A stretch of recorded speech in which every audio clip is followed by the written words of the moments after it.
TV9 news కి స్వాగతం. Bulletin లో ముందుగా హెడ్లైన్స్.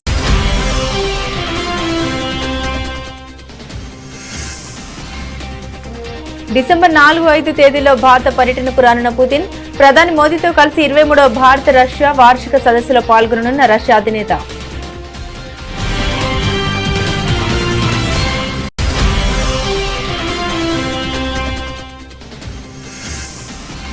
గోవాలో 77 అడుగుల శ్రీరాముడి విగ్రహాన్ని ఆవిష్కరించిన ప్రధాని మోదీ, ప్రపంచంలోనే అత్యంత ఎత్తైన రాముడి విగ్రహంగా గుర్తింపు.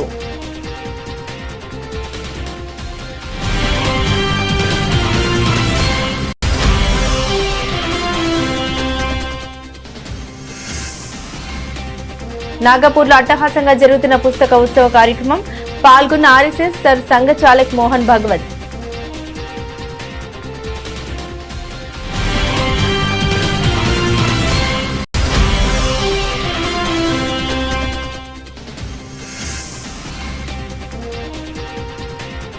మావోయిస్టు పార్టీకి భారీ షాక్, లొంగిపోయిన కీలక నేత అనంత్.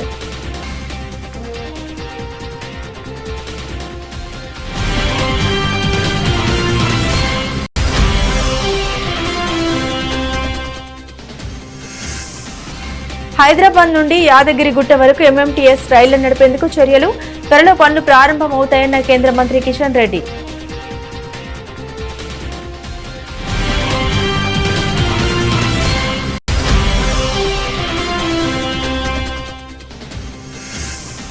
అప్పుల భారం తగ్గింపు, గూగుల్ ప్రాజెక్టుపై ఏపీ కేబినెట్ కీలక నిర్ణయాలు. అధిక వడ్డీ అప్పుల్ని తక్కువ వడ్డీ రుణాలతో మార్చేందుకు సీఎం ఆదేశం.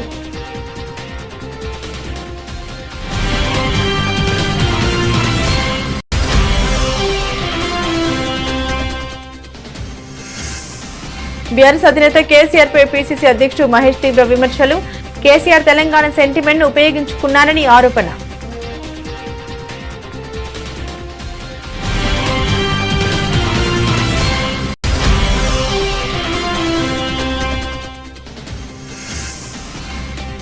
సీఎం చంద్రబాబుపై ఎమ్మెల్యే తాటిపర్తి చంద్రశేఖర్ తీవ్ర విమర్శలు. కేసుల మాఫీకి అడ్డుదారులు తొక్కుతున్నారని మండిపాటు.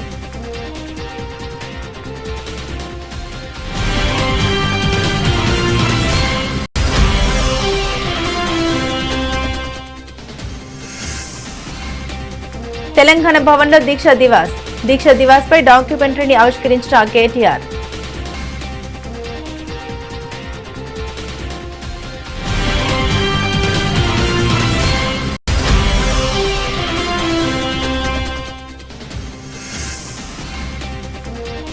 మంత్రి సంధ్యారాణ్ణి వెంటనే బర్తరఫ్ చేయాలి, మాజీ ఎమ్మెల్యే కొట్టుబుల్లి భాగ్యలక్ష్మి డిమాండ్.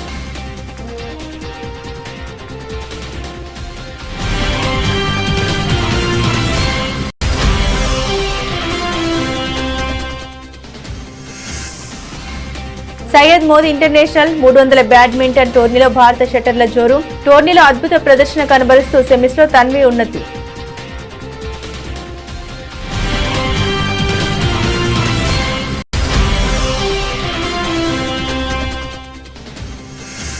ఇఫీ వేదికపై రజనీకాంత్ అరుదైన గౌరవం, భావోద్వేగంతో సూపర్ స్టార్. మరో 100 జన్మలైన రజనీకాంత్ గానే పుడతానన్న తలేవా.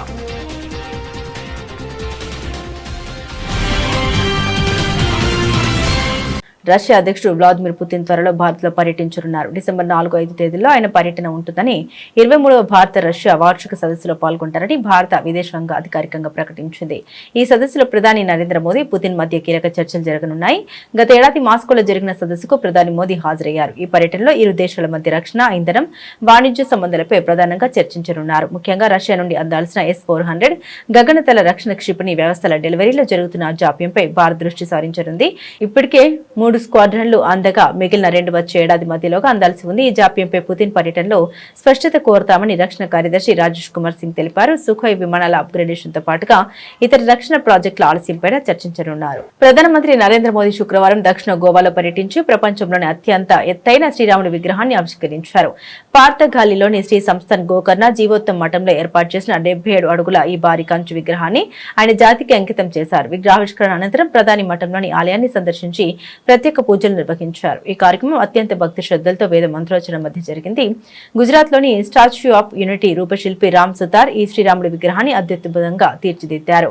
ఎంతో ఘన చరిత్ర కలిగిన గోకర్ణ జీవోత్తం మఠం భారతదేశంలోని పురాతన మఠాల్లో ఒకటిగా గుర్తింపు పొందింది. ఆధ్యాత్మిక, సాంస్కృతిక, సామాజిక సేవలో ఈ మఠం పాత్ర ఎనలేనిది. ముఖ్యంగా సారస్వత బ్రాహ్మణ సమాజంలో ఈ మఠానికి విశిష్ట స్థానం ఉంది. మఠం స్థాపించి 550 ఏళ్లు పూర్తయిన సందర్భంగా నవంబర్ 27 నుండి డిసెంబర్ 7 వరకు ప్రత్యేక ఉత్సవాలు నిర్వహిస్తున్నారు. 370 ఏళ్ల క్రితం గోవాలోని కనకోన ప్రాంతంలోని పార్తగాలి గ్రామంలో ఈ మఠ ప్రాంగణాన్ని నిర్మించారు. ఉత్సవాల సందర్భంగా ప్రతిరోజు 7,000 నుండి 10,000 మంది భక్తులు వస్తారని నిర్వాహకులు అంచనా వేస్తున్నారు.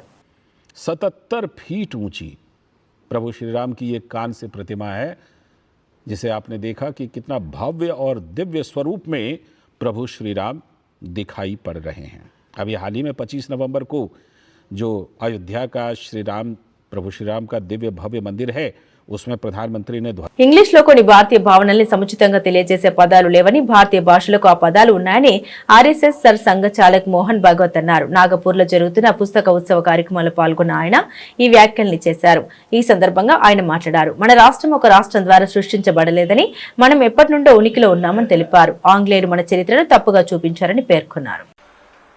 अब भारत की बातों का भाव ठीक से पहुंचाने वाले कई शब्द अंग्रेजी में है नहीं, किसी अभारतीय भाषा में नहीं है। भारत की सब भाषाओं में उसके लिए शब्द है जो अचूक उस वर्णन जिसका करना है, उस बात का या उस वस्तु का पूरा भाव अचूक पहुंचाता है।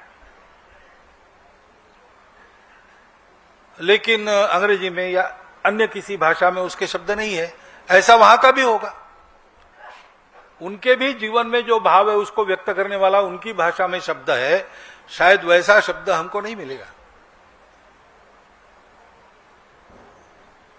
और इसलिए जब लिखते हैं, जिस भाषा में लिखते हैं उस भाषा में भाव पहुंचाने वाला शब्द, ये बड़ी महत्व की बात है। इसलिए बोल रहा हूं कि अब दुनिया पास में आ गई है, तो जब तक हम भारतीय भाषा में ही आप अपना भाषांतर करते हैं, भावांतर, उसमें भावांतर नहीं होता, भाव वही पहुंचता है, भाषा बदल जाती है। लेकिन उसी बात को यानी उसी पुस्तक को हम किसी विदेशी भाषा में भाषांतरित कर रहे हैं या विदेशी भाषा का कोई पुस्तक भाषांतरित कर रहे हैं,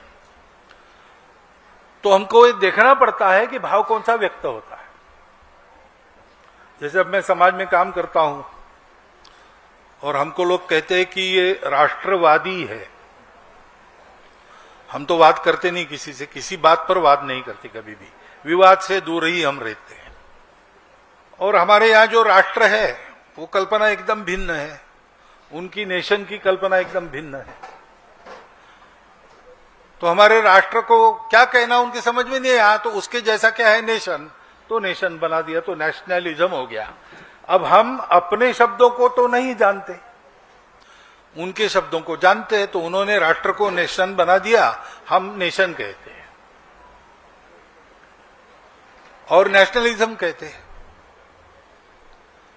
भाई हमारे यहां राष्ट्र ये बात का विषय है ही नहीं, अपना राष्ट्र है, प्राचीन काल से है, चल रहा है।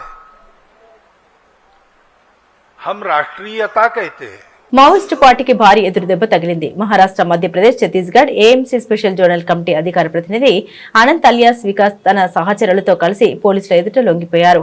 5 రాష్ట్రాల్లో కోటి రివార్డు ఉన్న అనంత్ మరో 10 మంది మావోయిస్టులతో కలిసి మహారాష్ట్రలోని గోండియా జిల్లా దారిక్షా పోలీస్ స్టేషన్లో లొంగిపోయినట్లు అధికారులు వెల్లడించారు. జనవరి 1న లొంగిపోతామని లేఖ విడుదల చేసిన 24 గంటలు గడవక ముందే ఆయన ఈ నిర్ణయం తీసుకోవడం ప్రాధాన్యం సంతరించుకుంది. లొంగిపోయే ముందు అనంత్ ఒక లేఖతో పాటు వరుస ఆడియో సందేశాలను విడుదల చేశారు. మారుతున్న పరిస్థితుల దృష్ట్యా పార్టీ సాయుధ పోరాటాన్ని తాత్కాలికంగా నిలిపివేసి ప్రధాన స్రవంతిలోకి వచ్చి ప్రజల మధ్య పంచాలని నిర్ణయించినట్లు ఆయన తెలిపారు. माओवादियों का जो एमएमसी जोन है, मध्य प्रदेश, महाराष्ट्र, छत्तीसगढ़ जोन, उसके प्रवक्ता ने आत्मसमर्पण करने की इच्छा जाहिर की थी और इसी श्रृंखला में उन्होंने मध्य प्रदेश, महाराष्ट्र, छत्तीसगढ़, ये 3 ही राज्यों के मुख्यमंत्री को 2 बार पत्र भी लिखे थे। तो उनकी आत्मसमर्पण करने की इच्छा को ध्यान में रखते हुए हम लोगों ने संपर्क करने का कोशिश किया और संपर्क करने के बाद उन्होंने अपने 10 और साथियों के साथ, मतलब टोटल 11 जो अनंत प्रवक्ता है जिनका नाम विकास नागपुर है, जो कि SZCM रैंक का है, उनके साथ करीब 10 और माओवादियों ने आज सरेंडर किया है। उसमें 7 वेपन्स भी उन्होंने समर्पण किए हैं, जिसमें एक SLR, एक इंसास, एक AK-47, 2 303 और 12 बोर वेपन्स इसका समावेश है। ये सभी नक्सलवादियों पर मिलकर महाराष्ट्र शासन ने 89 लाख इतना बख्शीश जाहिर किया था। इन सभी नक्सलियों को सरेंडर हो जाने के बाद महाराष्ट्र शासन की और केंद्र शासन की जो पुनर्वास की नीति है। హైదరాబాద్ నుండి యాదగిరిగుట్ట వరకు ఎంఎంటీఎస్ రైళ్లు నడిపేందుకు చర్యలు తీసుకుంటూ ఉన్నట్లు కేంద్ర మంత్రి కిషన్ రెడ్డి తెలిపారు. దీనికి అవసరమైన నిధులు మంజూరు అయ్యాయని, త్వరలో పనులు ప్రారంభమవుతాయన్నారు. ముఖ్యంగా సికింద్రాబాద్ రైల్వే స్టేషన్లో 720 కోట్లతో అభివృద్ధి పనులు జరుగుతుండగా నాంపల్లి స్టేషన్ అభివృద్ధికి 350 కోట్లు ఖర్చు చేస్తున్నామన్నారు. తెలంగాణలో ఒకేసారి 40 రైల్వే స్టేషన్లను అభివృద్ధి చేస్తున్నామని, వాటిలో గ్రేటర్ హైదరాబాద్ లో 4 టెర్మినల్స్ ఉన్నాయన్నారు. 26 కోట్ల వ్యయంతో హైటెక్ సిటీ రైల్వే స్టేషన్లో కొనసాగుతున్న అభివృద్ధి పనుల్ని ఆయన ఎంపీ కొండ విశ్వేశ్వరరెడ్డి, రైల్వే జీఎం సంజయ్ కుమార్ శ్రీవాస్తవతో కలిసి పరిశీలించారు. వచ్చే ఏడాది ఫిబ్రవరి నాటికి హైటెక్ సిటీ రైల్వే స్టేషన్లో తొలి ఫేజ్ అభివృద్ధి పనులు పూర్తవుతాయని, అనంతరం 10 కోట్లతో రెండో ఫేజ్ పనులు ప్రారంభిస్తామని కిషన్ రెడ్డి తెలిపారు. సంక్రాంతి సందర్భంగా హైటెక్ సిటీలో 16 రైళ్లకు స్టాప్లు ఉంటాయన్నారు. మరి ట్రైన్ లాపాలని చెప్పి మరి రైల్వే మినిస్ట్రీ నిర్ణయం తీసుకున్నది. సుమారు స్పెషల్ ట్రైన్స్ 16 ఇక్కడ ఆగబోతా ఉన్నాయి సంక్రాంతి పండుగ సందర్భంగా అని చెప్పి మనవి చేస్తా ఉన్నాను. దాంట్లో బీదర్ గాని, విశాఖపట్నం గాని, మచిలీపట్నం గాని, కాకినాడ, ముంబై, షిర్డి, నర్సాపూర్ ఇలాంటి అన్ని ట్రైన్లు కూడా ఈ యొక్క హైటెక్ సిటీ రైల్వే స్టేషన్ లో సంక్రాంతికి సంబంధించి ఆపబోతా ఉన్నాం. ఇది రానున్న రోజుల్లో మరి ఏ రకంగా ఇక్కడ రైల్వే స్టేషన్ డెవలప్మెంట్ చేయాలి, ఇక్కడ ఉండేటువంటి ప్రజలకు మరింత మెరుగైనటువంటి అవకాశాలు కల్పించాలనేటువంటి లక్ష్యంతో ట్రయల్ బేసిస్ లో ఈ ట్రైన్లను కూడా ఆపుతా ఉన్నాం. మరి ఫిబ్రవరి లోపల పూర్తి అయిపోయిన తర్వాత రెగ్యులర్ గా ఇంకా రోజువారీగా ఏం ఆపొచ్చు అనే విషయం కూడా రైల్వే మినిస్ట్రీ ఆలోచించి నిర్ణయం తీసుకుంటుందనే విషయాన్ని కూడా ఈ సందర్భంగా మనవి చేస్తున్నాను. ఇప్పుడే నోటిఫై చేస్తా ఉన్నాను. ఈ 16 ట్రైన్లు కూడా ఇక్కడ పరిసర ప్రాంతాల్లో హైటెక్ సిటీలో, లింగంపల్లి ఏరియాలో, కూకట్పల్లి ఏరియాలో ఉండేటువంటి ప్రజలందరూ కూడా దీన్ని సద్వినియోగం చేసుకోవాల్సిందిగా నేను ప్రజలకు విజ్ఞప్తి చేస్తా ఉన్నాను. మీరందరూ సికింద్రాబాద్ కో లేక నాంపల్లికో, కాచిగూడకో, చెర్లపల్లికో వెళ్లాల్సిన అవసరం లేదు. ఇక్కడ ఉండేటువంటి ప్రజలు ఈ హైటెక్ సిటీ రైల్వే స్టేషన్ ఉపయోగించుకొని మీరు మీ ప్రాంతాలకు ఏదైతే సంక్రాంతి పండుగ వెళ్తారో దాన్ని ఉపయోగించుకోవాల్సిందిగా కోరుతా ఉన్నాను. ముఖ్యంగా ఇక్కడ ఉన్నటువంటి ఎంఎంటీఎస్ గాని, ఇతర సబర్బన్ ట్రైన్స్ గాని ఇక్కడ ఆగేటువంటి మరి పద్ధతి ఉన్నది. మనం చూసాం ఓల్డ్ బిల్డింగ్ అటు సైడ్ ఉంది. ఇదంతా కూడా ఆధునికమైనటువంటి పద్ధతిలో హైటెక్ సిటీకి పోటీ పడే విధంగా ఈరోజు హైటెక్ సిటీ రైల్వే స్టేషన్ కూడా రైల్వే డిపార్ట్మెంట్ డెవలప్మెంట్ చేస్తాం. ముందుగా ఒక 26 కోట్ల రూపాయలతోటి దీన్ని ఫస్ట్ ఫేజ్ లో చేస్తా ఉన్నాం.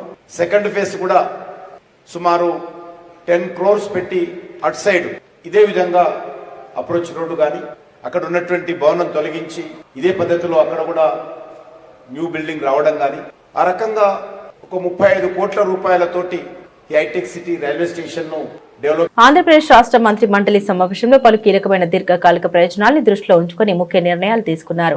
రాష్ట్ర ఆర్థిక పరిస్థితిని బలోపేతం చేయడం, మౌలిక సదుపాయాల కల్పనలో ఎదురయ్యే అడ్డంకుల్ని తొలగించడం, ప్రతిష్టాత్మక పారిశ్రామిక ప్రాజెక్టుల్ని వేగవంతం చేయడం వంటి అంశాలపై కేబినెట్ ప్రధానంగా దృష్టి సారించింది.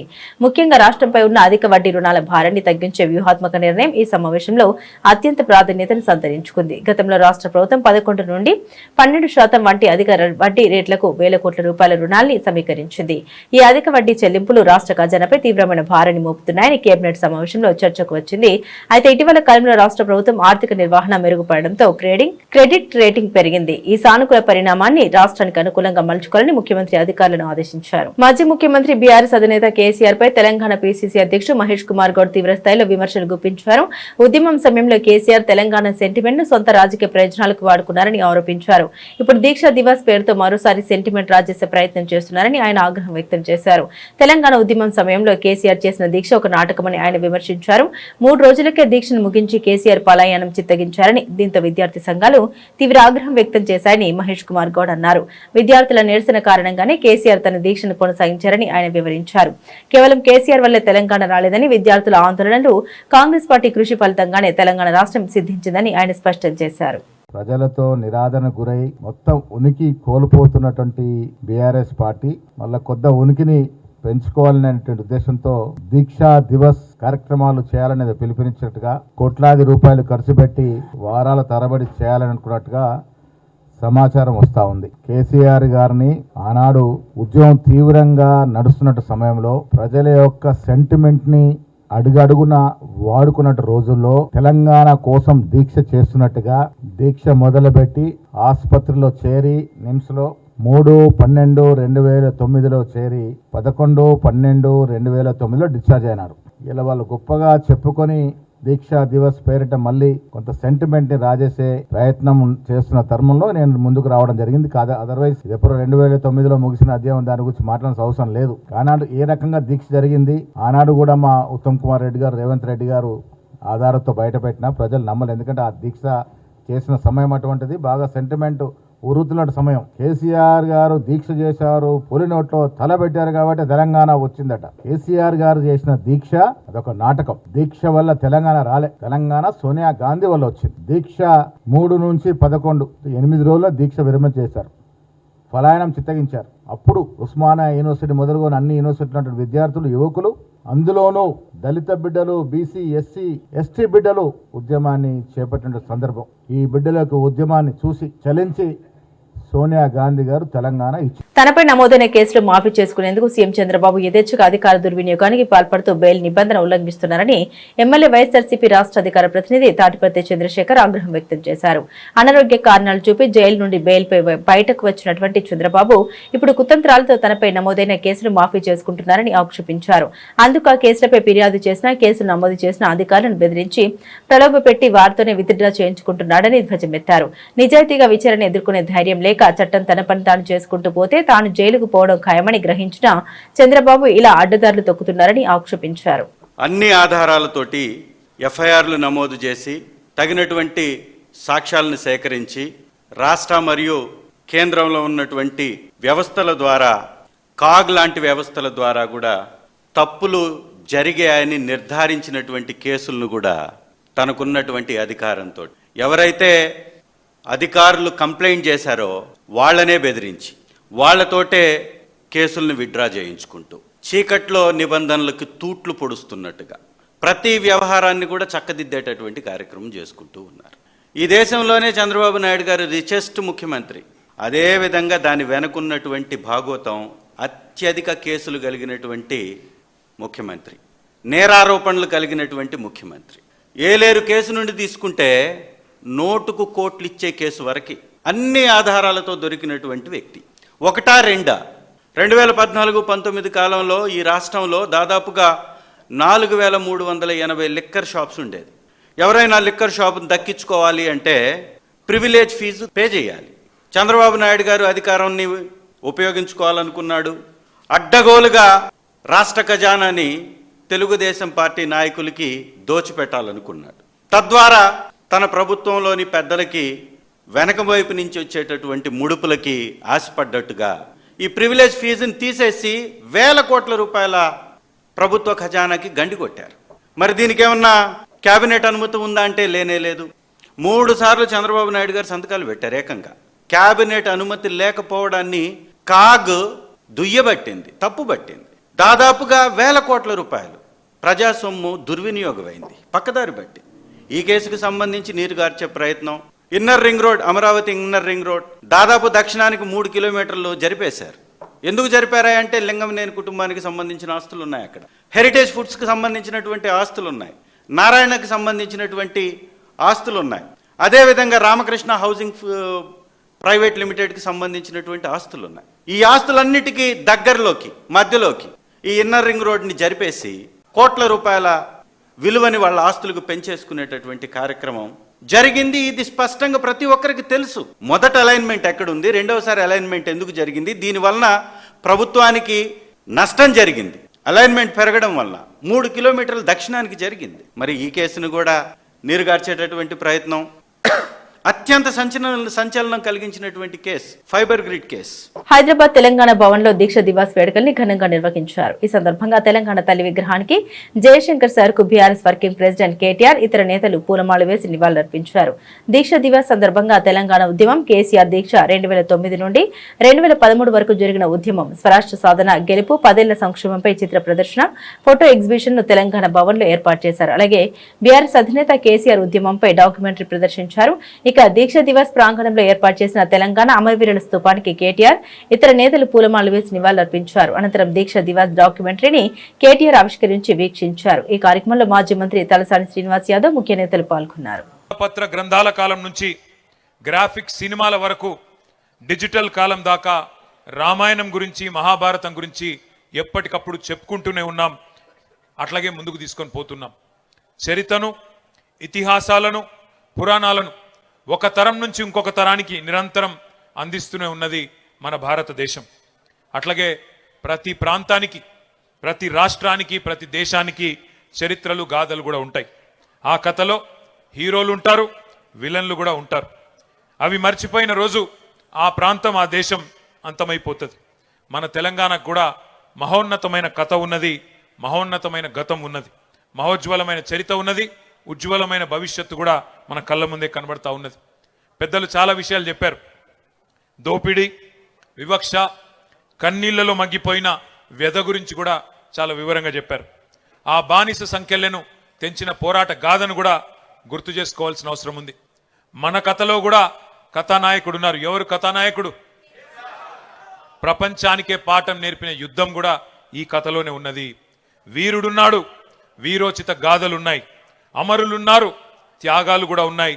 మన కథలో కూడా కౌరవులు ఉన్నారు, సైంధవులు ఉన్నారు, శకుని మామలు కూడా ఉన్నారు, రావణాసురులు ఉన్నారు, మారీచులు ఉన్నారు, రకరకాల దుర్మార్గులు ఈ కథలో కూడా ఉన్నారు. భారతదేశ స్వాతంత్రాన్ని మనం చూడలేదు, స్వాతంత్ర పోరాటం గురించి వినడమే తప్ప చూడలేదు. కానీ స్వరాజ్య సమరాన్ని తలపించిన మన రాష్ట్ర పోరాటాన్ని మన కళ్ళతో చూసే అదృష్టం మనకు దక్కింది. స్వాతంత్ర పోరాటంలో సిపాయిల తిరుగుబాటు, జలియన్ వాలా బాగ్, ఉప్పు సత్యాగ్రహం, సహాయ నిరాకరణ, క్విట్ ఇండియా లాంటి ఎన్నో ముఖ్యమైన ఘట్టాలు ఉన్నాయి. అట్లాగే 14 ఏళ్ల ఈ ఆత్మగౌరవ పోరాటంలో కూడా అపూర్వమైన అద్భుతమైన ఘట్టాలు ఎన్నో ఉన్నాయి. కానీ వాటన్నింటిని మించిన సముజ్వల సన్నివేశం ఒకటి ఉన్నది. చరిత్రను మలుపు తిప్పిన సందర్భం ఒకటి ఉన్నది. 18 నెలల కూటమి పాలనలో రాష్ట్రంలో మహిళలు, చిన్నారులకు రక్షణ కరువైందని మాజీ ఎమ్మెల్యే కొట్టుగుల్లి భాగ్యలక్ష్మి మండిపడ్డారు. విశాఖపట్నం వైఎస్ఆర్సీపీ కార్యాలయంలో ఆమె మీడియాతో మాట్లాడారు. సాక్షాత్తు మహిళా సంక్షేమ శాఖ మంత్రి సంధ్యారాణి పిఏ మహిళా ఉద్యోగిని వేధింపులకు గురిచేయడం అత్యంత అమానుషమని మండిపడ్డారు. ఏకంగా పక్కలోకి రావాలంటూ బెదిరించిన సదరు పిఏపై మంత్రి సంధ్యారాణి ఎలాంటి చర్యలు తీసుకోకపోవడాన్ని తీవ్రంగా ఆక్షేపించారు. మహిళలకు రక్షణ కల్పించడంలో విఫలమైన హోంమంత్రి అనితతో పాటు మహిళా సంక్షేమ శాఖ మంత్రి సంధ్యారాణిని కూడా తక్షణమే బర్తరఫ్ చేయాలని మంత్రి సంధ్యారాణి పిఏ సతీష్ ను వెంటనే అరెస్టు చేయాలని మాజీ ఎమ్మెల్యే కె భాగ్యలక్ష్మి డిమాండ్ చేశారు. మహిళలకు రక్షణ, భద్రత, భరోసా కరువైందని చెప్పటంలో ఎలాంటి సందేహం లేదు. అధికారంలోకి వచ్చిన డే 1 నుంచి టిల్ డేట్ వరకు చూసుకుంటే రాష్ట్రంలో ఎక్కడో అక్కడ మహిళల మీద హత్యలు, అఘాయిత్యాలు జరుగుతూ ఉన్నాయి. బెదిరింపులకి పాల్పడుతున్నప్పటికీ కూడా వాళ్ళని రక్షించాల్సినటువంటి వ్యవస్థలు కానివ్వండి, ప్రభుత్వాలన్నీ కూడా నిమ్మకు నీరెత్తినట్టు వ్యవహరించడం అనేది చాలా చాలా బాధాకరం. దీనిలో భాగంగా మన్యం పార్వతీపురం జిల్లాకు సంబంధించి సాలూరు నియోజకవర్గం, అక్కడ ఎమ్మెల్యేగా ప్రాతినిధ్యం వహిస్తున్నటువంటి సంధ్యారాణి గారు రాష్ట్ర మంత్రిగా 2 పోర్ట్ఫోలియోస్ కి ఆవిడ మంత్రి, గిరిజన శాఖ మంత్రి, అదేవిధంగా మహిళా శిశు సంక్షేమ శాఖగా మంత్రిగా ఆవిడ ఉంటున్నటువంటి కాన్స్టిట్యున్సీలో అనఫిషియల్ పిఏగా చెప్పుకుంటూ ఉన్నటువంటి సతీష్ అనే వ్యక్తి ఒక మహిళ మీద అన్యాయంగా ఆవిడని బెదిరిస్తూ ఈరోజు ఏదైతే మీడియా ద్వారా కొన్ని విషయాలు బయటకు వచ్చాయో చాలా దారుణం. విషయాలన్నీ తెలుసుకున్నటువంటి మంత్రి గారు చేయాల్సినటువంటి విషయం ఏంటండి? ఒక మహిళగా సాటి మహిళకి అండగా నిలవాల్సింది పోయి ఈరోజు ఆ పిఏని రక్షించే పనిలో ఈరోజు సంధ్యారాణి గారు బిహేవ్ చేస్తా ఉన్నారు. మేము ఒకటే ప్రశ్నిస్తా ఉన్నాం సంధ్యారాణి గారికి, మీరు మహిళా శిశు సంక్షేమ శాఖకి మంత్రి కదా, ఒక మహిళకి ఇంత అన్యాయం జరుగుతూ ఉంటే పబ్లిక్ గా టెలిఫోన్ ఏదైతే మొబైల్లోని, వాట్సాప్లోని, చాట్లో చూస్తే అసభ్యకరంగా మెసేజెస్ పెడుతూ బెదిరించినట్టు మాట్లాడితే ఆయన మీద చర్యలు తీసుకోకుండా ఆయన కనీసం మందలించకుండా ఈరోజు మీరు మహిళనే తప్పు పట్టే విధంగా ఈరోజు మీ ప్రవర్తన చాలా దారుణంగా ఉంది. ఉమా అనే మహిళ తను రన్ చేస్తున్నటువంటి జ్యోతి ల్యాబొరేటరీని సీజ్ చేసినటువంటి విషయం స్వయంగా అక్కడ ప్రాతినిధ్యం వహిస్తున్నటువంటి ఎమ్మెల్యే గారు, ఈ రాష్ట్రానికి హోంమంత్రిగా ఉన్నటువంటి అనిత గారు సీజ్ చేసే పని చేశారు. అంటే ఎవరు వాళ్ళని ప్రశ్నించకూడదు, మాకు అన్యాయం జరిగిందని చెప్పుకోకూడదు. ఎవరు ప్రశ్నించినా కూడా వాళ్ళని సీజ్ చేయడం కానీ అక్రమ అరెస్టులతో వాళ్ళందరినీ కూడా జైల్లో పెట్టి లేనిపోని కేసులన్నీ కూడా బనాయించే ప్రయత్నం ఈరోజు కూటమి ప్రభుత్వంలో ఉన్నటువంటి నాయకులు చేస్తా ఉన్నారు. అదేవిధంగా సత్యసాయి జిల్లాకు సంబంధించి రామగిరి మండలంలో మంగాపురం అనే గ్రామానికి సంబంధించి ఒక అంగన్వాడీ కార్యకర్త, ఒక అంగన్వాడీ హెల్పర్ మీద అక్కడున్నటువంటి టీడీపీ నాయకుడు శ్రీనివాసుల కొడుకు విష్ణు అనే కుర్రాడు ఆమెకి బెదిరించి మీ యొక్క ఉద్యోగానికి మీరు రాజీనామా చేస్తే మమ్మల్ని నమ్ముకున్నటువంటి మా కార్యకర్తకి ఆ ఉద్యోగాన్ని ఇప్పించుకుంటాను అని చెప్పేసి బెదిరించే ప్రయత్నం చేస్తున్నారు. అంటే సయ్యద్ మోదీ ఇంటర్నేషనల్ 300 బ్యాడ్మింటన్ టోర్నీలో భారత షట్లర్ల జోరు కొనసాగుతుంది. టోర్నీలో అద్భుత ప్రదర్శన కనబరుస్తున్న యువ షట్లర్ తన్వి శర్మ సెమీఫైనల్లోకి దూసుకెళ్లింది. శుక్రవారం జరిగిన మహిళల సింగిల్స్ క్వార్టర్లో తన్వి 21-13, 21-19తో లీసినియన్ హాంకాంగ్ పై అలవోక విజయం సాధించింది. టోర్నీలో ఇప్పటికే మాజీ వరల్డ్ ఛాంపియన్ నజోమి ఒకుహరను చిత్తి చేసిన 16 తన్వి సెమీస్లోనూ అదే దూకుడు కనబరిచింది. 38 నిమిషాల్లోనే ముగిసిన పోరులో తన్వి హాంకాంగ్ షట్టర్లపై పూర్తి ఆధిపత్యం ప్రదర్శించింది. తొలి గేమ్ను 21-13తో సొంతం చేసుకున్న తన్వి రెండో గేమ్లోనూ ప్రత్యర్థికి అవకాశం ఇవ్వకుండా మ్యాచ్ను సొంతం చేసుకుంది. సెమీస్లో హీనా అకేచితో తన్వి తలపడనుంది. మరో క్వార్టర్లో ఉన్నతి హుడా 21-15, 13, 21, 21-16తో భారత్కి చెందిన రక్షిత శ్రీపై గెలిచి సెమీస్లోకి ప్రవేశించింది. పురుషుల సింగిల్స్ క్వార్టర్లో సీనియర్ షట్లర్ కిడాంబి శ్రీకాంత్ 21-14, 11-4తో ప్రియాంశు రజవత్ పై గెలిచి సెమీస్ బెర్త్ దక్కించుకున్నాడు. మ్యాచ్ మధ్యలోనే ప్రియాంశు వైదొలగడంతో శ్రీకాంత్ ముందంజ వేశాడు. భారతీయ సినీ దిగ్గజం సూపర్ స్టార్ రజనీకాంత్ కు గోవాలో అరుదైన గౌరవం లభించింది. నటుడిగా 50 ఏళ్లు పూర్తి చేసుకున్న సందర్భంగా గోవాలో జరిగిన 56వ అంతర్జాతీయ చలనచిత్రోత్సవం ముగింపు వేడుకల్లో ఆయన ప్రత్యేకంగా సత్కరించారు. ఈ సందర్భంగా ఆయన మాట్లాడారు. మరో 100 జన్మలైన రజనీకాంత్ గానే పుట్టాలని కోరుకుంటామని భావోద్వేగంగా వ్యాఖ్యానించారు. ఈ కార్యక్రమంలో కేంద్ర సమాచార ప్రసార శాఖ సహాయ మంత్రి ఎల్ మురుగన్, గోవా ముఖ్యమంత్రి ప్రమోద్ సావంత్ రజనీకాంత్ ను షాల్వాతో సత్కరించి జ్ఞాపిక అందించారు. ఈ గౌరవాన్ని సంతోషంగా స్వీకరిస్తున్నానని, కేంద్ర ప్రభుత్వానికి ధన్యవాదాలు తెలుపుతున్నామని రజనీకాంత్ పేర్కొన్నారు. ఈ వేడుకకు ఆయన తన కుటుంబ సభ్యులతో కలిసి హాజరయ్యారు. నటుడిగా తన 50 ఏళ్ల ప్రస్థానం కేవలం 10-15 ఏళ్లుగా గడిచిపోయిందని రజనీకాంత్ తన ప్రసంగంలో గుర్తు చేసుకున్నారు. మరోవైపు ఈ వేడుకలో రజనీకాంత్ తన కుటుంబంతో దిగిన ఫోటో సోషల్ మీడియాలో వైరల్ గా మారింది.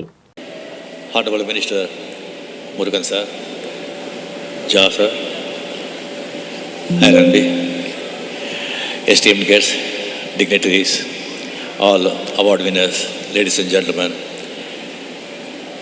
respected media, good evening to everybody. I stand here with, hello, no, that's okay. I stand here with a lot of humility and gratitude. My heartfelt thanks to Central Government for honoring me of 50 years of acting in cinema, and Goa Ministry. I mean, I am really congratulating them the way you are hosting it, sir. 50 years acting in cinema. When I look back, it seems like 10 or 15 years. Time flew just like that. That is because I love cinema and acting. So even 100 Janams, if there is there, I would like to born as an actor, as a Rajinikanth. Thank you very much for love and affection, and this honor to cinema industry, producers, directors, technicians, distributors, exhibitors, everybody, and mainly in Abalakum Devagalana, Tamil Makkal. Thank you. Bulletin ముగించే ముందు headlines మరోసారి.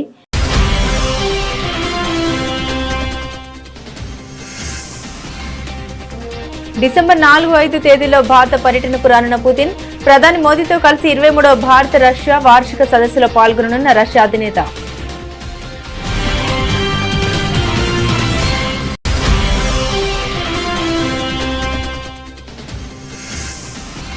గోవాలో 77 అడుగుల శ్రీరాముడి విగ్రహాన్ని ఆవిష్కరించిన ప్రధాని మోదీ. ప్రపంచంలోనే అత్యంత ఎత్తైన రాముడి విగ్రహంగా గుర్తింపు.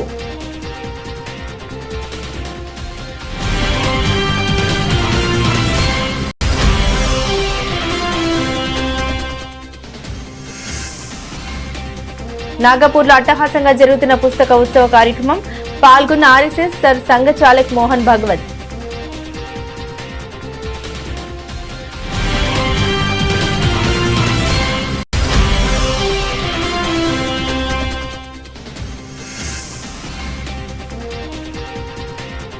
మావోయిస్టు పార్టీకి భారీ షాక్. లొంగిపోయిన కీలక నేత అనంత్.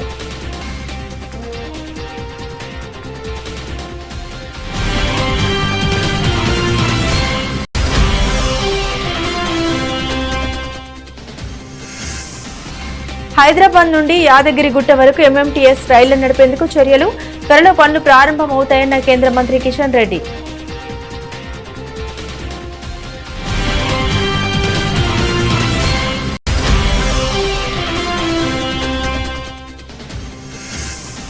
అప్పుల భారం తగ్గింపు. గూగుల్ ప్రాజెక్టుపై ఏపీ కేబినెట్ కీలక నిర్ణయాలు. అధిక వడ్డీ అప్పుల్ని తక్కువ వడ్డీ రుణాలతో మార్చేందుకు సీఎం ఆదేశం.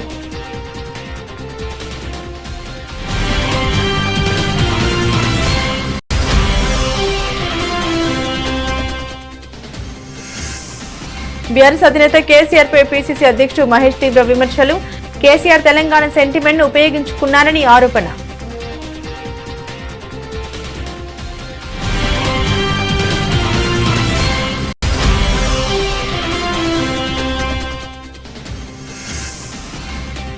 సీఎం చంద్రబాబుపై ఎమ్మెల్యే తాటిపర్తి చంద్రశేఖర్ తీవ్ర విమర్శలు.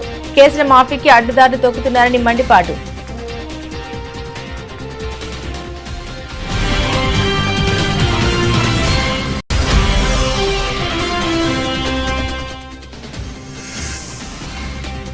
తెలంగాణ భవన్లో దీక్షా దివాస్ పై డాక్యుమెంటరీని ఆవిష్కరించిన కేటీఆర్.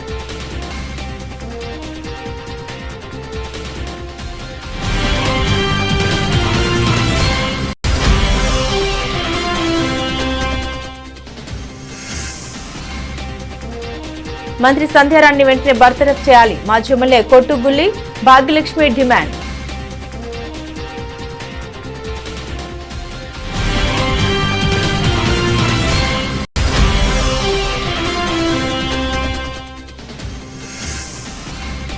సయ్యద్ మోదీ ఇంటర్నేషనల్ 300 బ్యాడ్మింటన్ టోర్నీలో భారత షట్టర్ల జోరు. టోర్నీలో అద్భుత ప్రదర్శన కనబరుస్తూ సెమీస్లో తన్వి ఉన్నతి.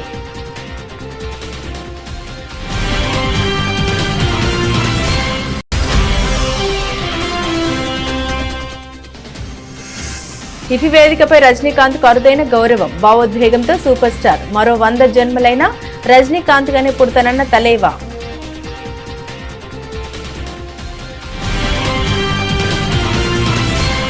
ఇవి బులెటిన్లోని విశేషాలు. తిరిగి మరో బులెటిన్తో మళ్ళీ కలుసుకుందాం. అంతవరకు సెలవు. నమస్కారం.